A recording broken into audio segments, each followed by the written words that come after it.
Right now, you're standing on the edge of one of the biggest changes Formula One has announced in years. And honestly, it feels like the sport is being rewired.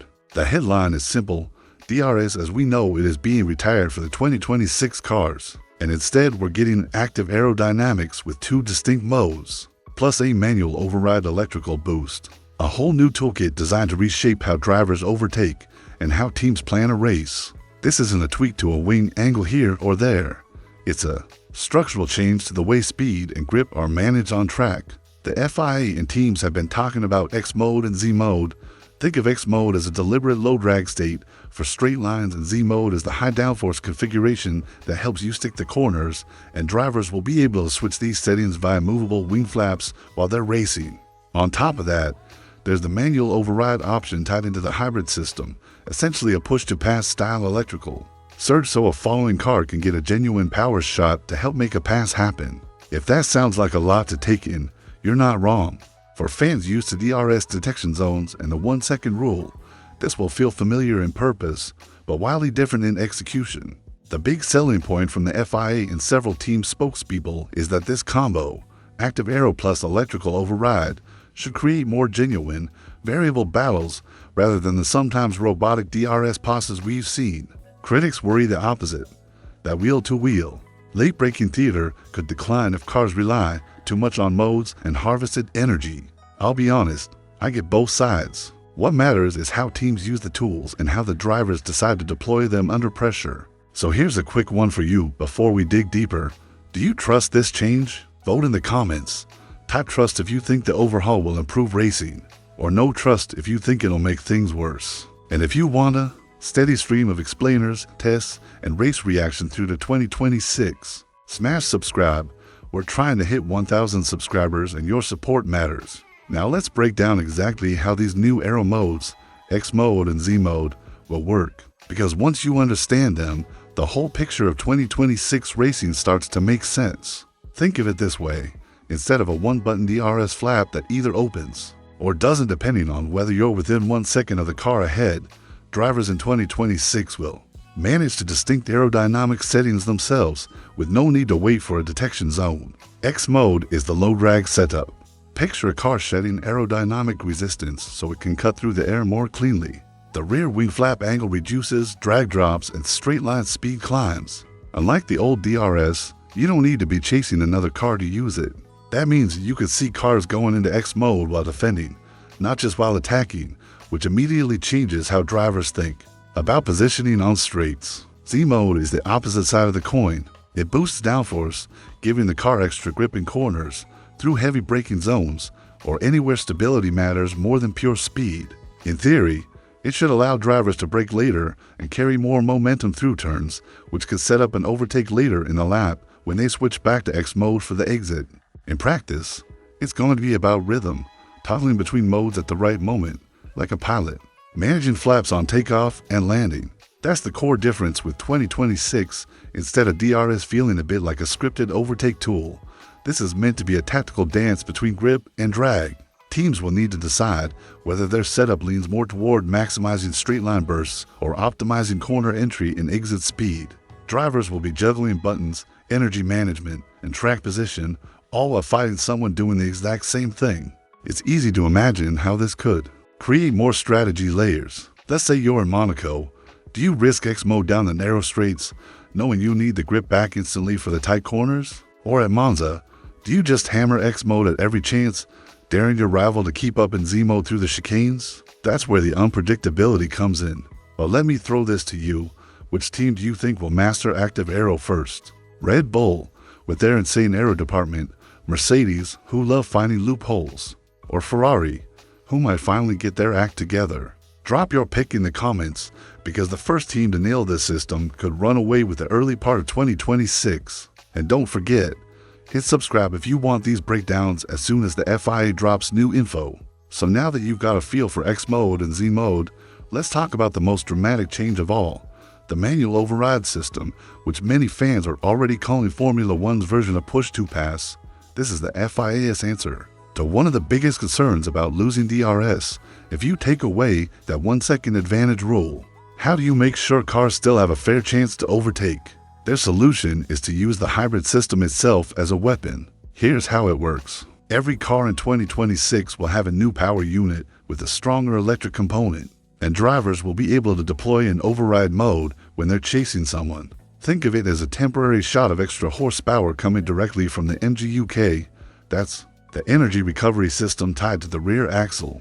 When a trailing driver hits the trigger, they'll unleash an additional burst of electric energy designed to give them that crucial few tenths of a second advantage to pull alongside and attempt to move. Reports suggest the power boost will last for a limited window, will taper off at higher speeds, so you can't just rocket past someone endlessly on the straights. For example, once you cross a certain speed threshold, say 330 kilometers per hour, the effect starts to diminish. That's important because it means the FIA wants overtakes to happen in braking zones and acceleration zones, not in those ridiculous flybys where one car just sails past another with no fight. In other words, the manual override is meant to give you a shot at getting close, not a guarantee of an easy pass. Now, imagine how this works with the aero modes we talked about earlier. A driver could use Z mode through a high-speed corner to stay planted, then switch to X mode on exit, and at that exact moment hit the override boost. The result? A triple combination of low drag, extra grip from the right cornering line, and a surge of electrical power. The car ahead might defend with its own modes, but only one driver can hit override at that time. Suddenly, you've got a game of poker on wheels. Who burns their boost early? Who saves it for the last lap? That's the tension fans want to see.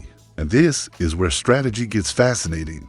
Teams will have to plan around energy harvesting because the hybrid systems only store so much juice. If you blow your override in a failed move, you might not have enough left when you really need it. Conversely, save it to long and you may never get the chance to use it effectively. It's not just about raw speed anymore, it's about timing and execution under pressure. But let's not sugarcoat it. There are risks. Some critics argue that this will lead to chaotic dive bombs, with drivers sending it from way to far back because they know they've got that power surge. Others say engineers might overcomplicate things, turning races into a chess match of mode management rather than pure wheel-to-wheel instinct. And of course, there's always the safety question. What happens when the cars both try to brake at the absolute limit with overrides engaged? Still, there's real excitement here. Williams boss James Vowles recently said he expects overtakes to actually increase with these tools, not decrease, because you're layering variables on top of each other. Instead of one scripted button press, you've got energy strategy, aero choices, and driver instinct all colliding at once. And personally, I think that unpredictability could give us the kind of racing moments that stick in your memory. So let's make this interactive. If you were chasing down a rival on lap 50 of a tight race, would you use your override immediately to try the pass? Or would you wait, risk staying behind, and save it for a final lap showdown? Drop your answer in the comments, now or last lap. I'm really curious to see how divided fans are on this. And while you're there, make sure to subscribe so you're here where we break down the very first real-world test of override mode once teams start running these systems in 2026. So, now that we've explored X mode, Z mode, and the new override boost, the big question remains, is this overhaul going to make Formula One racing more thrilling, or are we about to lose some of the raw wheel-to-wheel drama that makes the sport so addictive? On the optimistic side, there's a lot to be excited about. The combination of active aerodynamics and electrical deployment means drivers will have more tools at their disposal than ever before. Instead of relying on a detection zone and pressing a single button, they'll have to think on their feet, mixing drag reduction, downforce management, and hybrid energy bursts to make each overtake work. That level of complexity could create incredible variety. No, the battles might look the same, and that unpredictability is something fans have been begging for. Imagine a Red Bull defending in Z mode through the corners while a Ferrari times its override perfectly down the straight. The tension would be sky high, but the skeptics have valid concerns. We all know F1 has a history of well-intentioned rule changes that didn't always land as planned. There's a risk that overtakes could become de-engineered, with drivers simply managing modes like pilots flipping switches rather than relying on instinct and bravery. And while the FIA insists the new system won't create artificial highway passes, there's no guarantee until we see it in action. Safety is another factor too.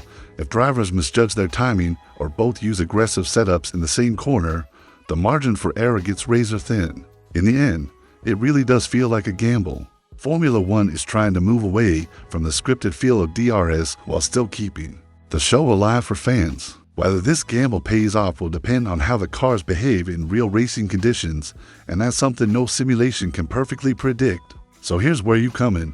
I want your verdict. If you had to describe 2026 in one word right now, what would it be? Thrilling, risky, broken? Drop it in the comments and let's see which camp the fanbase is leaning toward. And if you're as curious as I am to see how this all plays out, make sure you hit that like button and subscribe. We're aiming for 1,000 subscribers. Your support is what keeps us going. The lights will go out on a very different Formula One in 2026. The only question is, will this be the dawn of a golden era of unpredictable battles, or will we all end up missing that familiar DRS flap? Time will tell.